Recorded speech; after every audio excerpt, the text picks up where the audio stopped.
Trouble has a way of sneaking up on you, quiet at first, like a shadow you don't notice until it's right behind you. That's how it started for me, Caleb Reed, on my little patch of land just outside Willow Creek Estates, a tidy suburban bubble where everyone's lawn is greener than their neighbor's ego.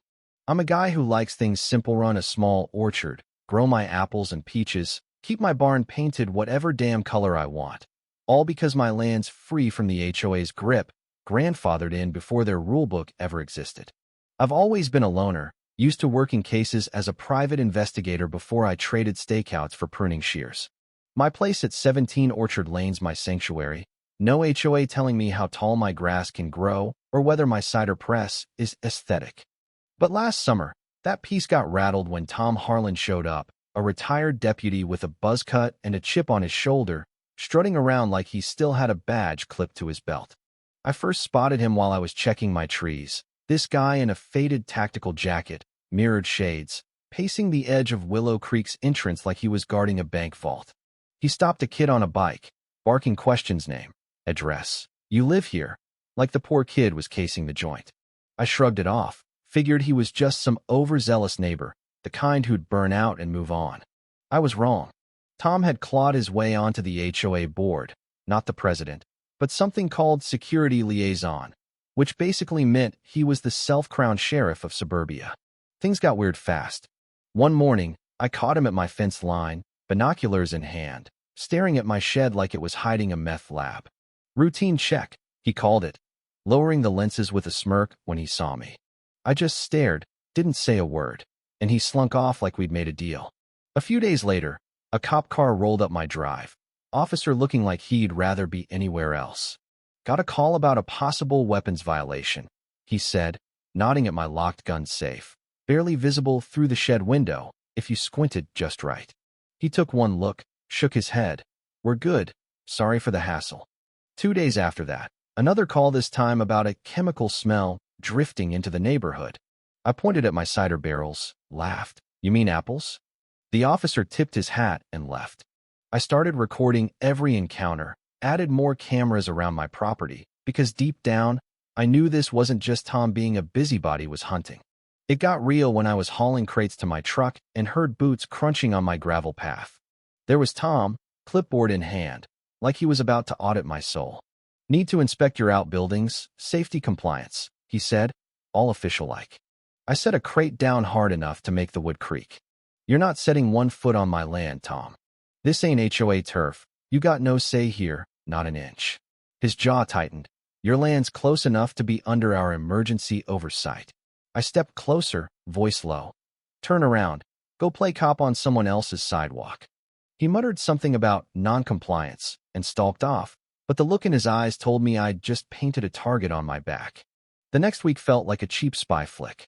I found a camera on a utility pole across the road, HOA logo slapped on it, pointed right at my gate. Then another, tucked in the oaks along my west fence, sneaky but not sneaky enough. A third showed up, labeled Wildlife Monitor, aimed square at my porch. I wasn't just being watched, I was being studied. Then came the letter, on crisp Willow Creek letterhead, signed by Diane Voss, the HOA president, a woman with the warmth of a tax audit and the morals of a used car salesman. It said my land was now part of their extended safety perimeter due to proximity risks, demanding I let them poke around for community protection. I faxed it to my lawyer, who laughed. This is legal fiction. But I wasn't laughing when 2 HOA drones in khakis showed up, clipboards out, trying to peer over my fence for a resource survey. I met them at the gate, grinning like a coyote. You've got 5 seconds to leave before I make you part of the compost pile. They scurried off, but Tom didn't. He started lurking mornings, evenings, even caught by my floodlights at 2 a.m., just standing there, like he wanted me to know he was watching.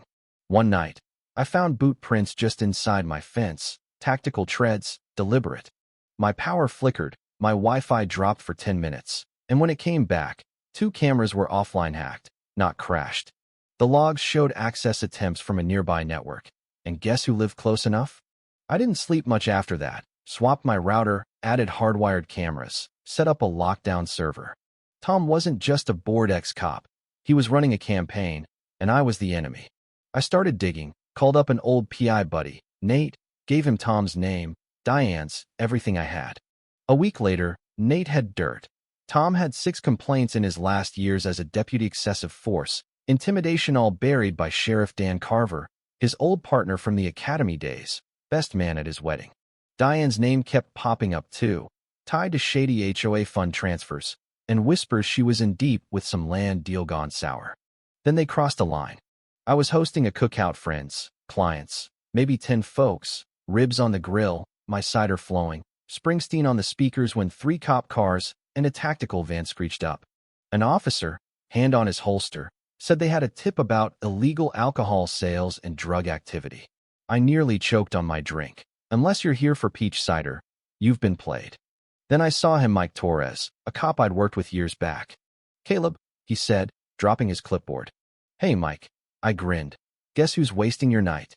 He glanced at Tom, parked across the street in his beat-up Jeep, arms crossed like he was about to cuff me. Mike marched over. Words were exchanged, sharp and heated. Tom's face went purple, and he peeled out. Mike came back. Tip came through an internal line, flagged urgent. Smells like someone with pull. I nodded. Tom. Mike sighed. Can't prove it, but yeah. I was done playing defense. I called Nate, told him to go deeper, follow the money, the connections. He found a thread. Diane had funneled HOA funds to a shell company tied to Tom's old side hustle, a security consulting gig, and emails showed she'd greenlit his stunts to keep him quiet about her skimming.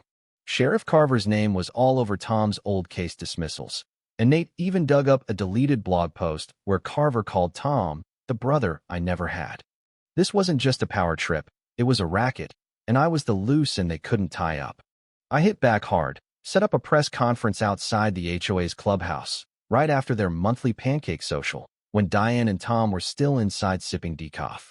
I'd emailed my evidence camera footage, the malware USB, Diane's letter, bank record sto, every resident, the city council, and 3 reporters with a nose for scandal. Standing at a rented podium, I laid it all bare.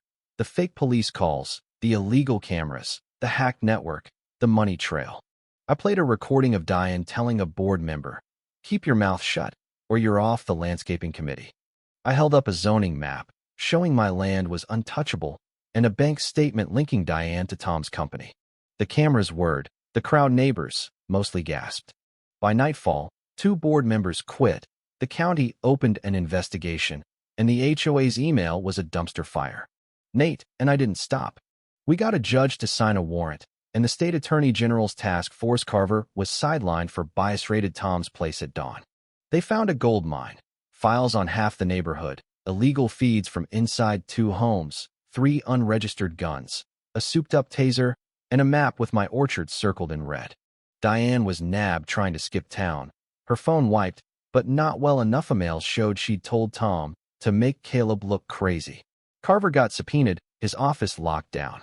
The trial was a circus, standing room only, reporters camped outside. Witnesses piled on. A board member who'd overheard Diane and Tom plotting. A mom whose kid Tom had grilled over a skateboard. Me, laying out every violation, every threat. The prosecution showed Tom's surveillance setup, a wall of screens like a villain's lair. One email from Diane read, "Get Carver to back you. We can't let this blow up." The jury took 2 hours. Tom got 22 years, Diane 17, restitution to every targeted resident. Carver's trial was next, but he was arrested mid-verdict. The HOA was gutted, fined, audited, rebuilt from scratch under court watch. I got $180,000 in damages, enough to fix my fence and fund a legal workshop for landowners like me. 6 months later, my orchard's thriving, birds singing instead of drones buzzing. The new HOA's a shadow, run by folks who know community means respect, not control.